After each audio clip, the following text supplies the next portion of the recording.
Hello বন্ধুরা, গোপাল রান্নাঘর থেকে তোমাদের সাদর আমন্ত্রণ জানাচ্ছি। বন্ধুরা, তেলাপিয়া মাছ তো সবাই খেয়েছো। এটা সাধারণত জেনারেলি এটা আলু বড়ি দিয়ে ঝোল করা হয়, কেউ আবার আলু বেগুন দিয়ে বড়ি দিয়ে ঝোল করেন। হ্যাঁ, সুতরাং এটা হালকা পাতলা ঝোল করা হয়। তো তেলাপিয়া মাছকেও কিন্তু একটা অন্যরকম মাত্রায় পৌঁছে দেওয়া যায় যদি ঝোলটা খুবই ভালো হয়। তো আমি সেরকমই একটা ঝোল দেখাবো আজকে। তেলাপিয়া মাছ দিয়ে রান্না করছি, গরম ভাতের যা একেবারে জমে যাবে। আমি প্র্যাকটিক্যালি যে কোনো জিনিসটা নিজে খেয়ে তারপর সেটা রিভিউ দিই বলে আমি বলতে পারি। আজকে আমি ভয়েস ওভারটা দিচ্ছি যেহেতু এটা আমার খাওয়া হয়ে গেছে। আমার বিনীত অনুরোধ থাকলো, আমার প্রতিটা বন্ধুর কাছে একবার অনুরোধ রইল, এবং তোমরা এটা শুধু বানাবে না, বানিয়ে আমাকে আমার কমেন্টে জানাবে যে তোমরা তেলাপিয়া মাছ এইভাবে রান্না করেছিলে এবং খেয়ে তোমাদের কেমন লেগেছে। ঠিক আছে, এইটুকু আশা করি।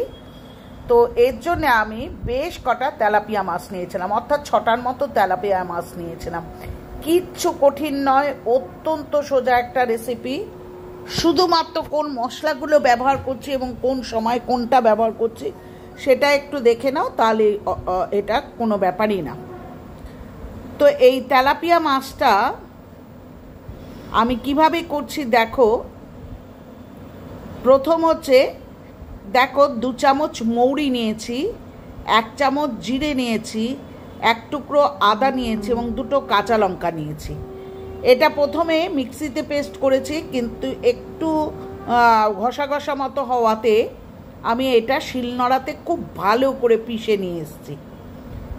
হাতে মেখে ঝোল করব, এই জন্যে কড়াইয়ে 2 চামচ থেকে 3 চামচ কাঁচা সর্ষের তেল দিলাম, কিছু মৌরি দিয়ে দিলাম, আর মৌরি, সাদা জিরে, আদা এবং কাঁচা লঙ্কার যে পেস্টটা বানিয়েছিলাম সেটা দিলাম, 1 চামচ কাশ্মীরি লঙ্কার গুঁড়ো দিলাম, 1 চামচ হলুদের গুঁড়ো দিলাম এবং 1 চামচ ধনের গুঁড়ো দিলাম।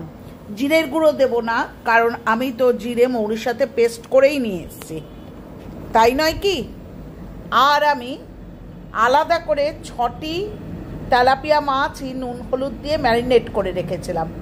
বন্ধুরা, এখানে 1 চামচের একটু বেশি লবণ বা নুন দিয়ে আমি গোটা সর্ষের তেলের মধ্যে আমি এই পুরো মশলার কাইটাকে ভালো করে মাখিয়ে নিলাম। কিন্তু দেখো, মশলাগুলো যেন আমার সর্ষের তেলটাকে অ্যাবজর্ব করে নিল, এই জন্যে আবার খানিকটা সর্ষের তেল দিলাম। এটা একদম হাতে মাখা ঝোল, দেখেছো? আবার খানিকটা সর্ষের তেল দিলাম, অল্পই দিলাম। এবার তেলাপিয়া মাছগুলোকে দেখো ভালো করে মশলার সাথে মাখিয়ে, খুব ছোট তেলাপিয়া নয়, খুব বড় তেলাপিয়া নয়, মিডিয়াম সাইজের তেলাপিয়াগুলোকে দেখো ঝোলের সাথে আমি খুব ভালো করে এপিট ওপিট করে কিন্তু মিশিয়ে নিচ্ছি। দেখতেই পাচ্ছ বন্ধুরা, আমি প্রতিটা তেলাপিয়ায় এইভাবে কিন্তু সাজিয়ে দিচ্ছি। এরপরে কি করছি দেখো, দেখতে পাচ্ছ তোমরা, তেলাপিয়া মাছগুলোকে আমরা এইভাবে কিন্তু ভালো করে মশলায় মাখিয়ে কিন্তু আমি 6টি তেলাপিয়াকে এরকম করে ভালো করে কিন্তু কড়াইয়ের মধ্যে শুইয়ে দিলাম। হয়েছে, দেখেছো? এরপর আমি 5টা 6টা কাঁচা লঙ্কাকে চিড়ে রেখে দিয়েছিলাম। প্রতিটা তেলাপিয়ার কিন্তু 2টো পিঠই কিন্তু খুব ভালো করে মশলাগুলোর সাথে মাখিয়ে নিলাম। অবশ্যই মাখিয়ে নেবে, এটা হাতে মাখা মাছ। এখনও কিন্তু আমি আভেনে বসাইনি, এখনও কিন্তু নিচেই গ্যাসের নিচেই, অর্থাৎ কড়াইটাতে আমি ভালো করে মাখিয়ে নিলাম। এবার পাত্রতে, অর্থাৎ যেটার মধ্যে বেটে নিয়েছিলাম সেই পাত্রতে একটু জল দিয়ে কিন্তু আমি, দেখেছো, কাঁচা লঙ্কাগুলো দিয়ে দিলাম। পাত্রটা ধুয়ে কিন্তু আমি একটু জল, স্লাইট জল কড়াইয়ের মধ্যে দিয়ে, দেখতে পেলে আমি মিডিয়াম ফ্লেমে, একদম মিডিয়াম ফ্লেমে ঢাকা দিয়ে কড়াইটা কিন্তু আভেনে বসিয়ে দিয়েছি। বন্ধুরা, এইবার দেখো টকবক করে মাছটা কিন্তু ফুটতে শুরু করছে। অর্থাৎ লো ফ্লেমে, কিন্তু বারবারই বলছি যে লো ফ্লেমে দেবে, লো টু মিডিয়াম ফ্লেমে দেবে। এবার একটা চামচের সাহায্যে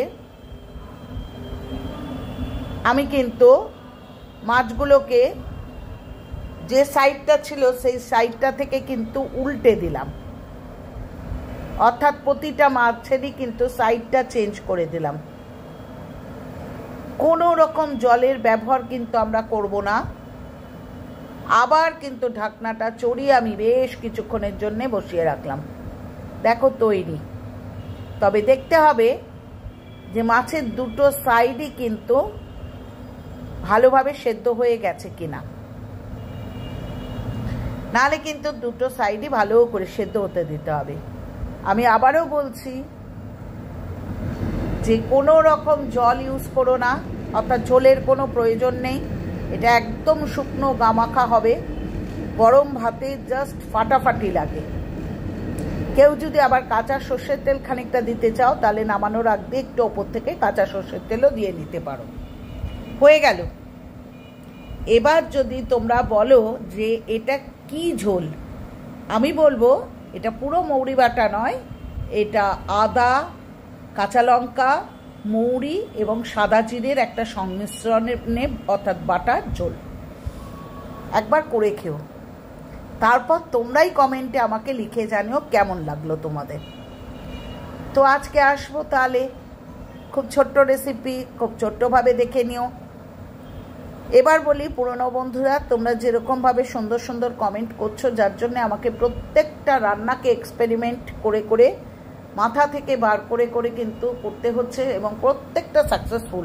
শুধু এত ভালো ভালো কমেন্ট করছো যে সেটা সত্যি আমাদের মোটিভেট করছে। আর নতুন বন্ধুরা চ্যানেলটা সাবস্ক্রাইব করো, লাইক করো, কমেন্ট করো আর শেয়ার করো। ঠিক আছে? সবাই ভালো থেকো, সুস্থ থেকো। আজকে আসি, পরের দিন আসবো আবার কোনো নতুন আইটেম নিয়ে। এটাকে বলা যায় হচ্ছে হাতে মাখা তেলাপিয়া মাছের তেল ঝাল। টাটা।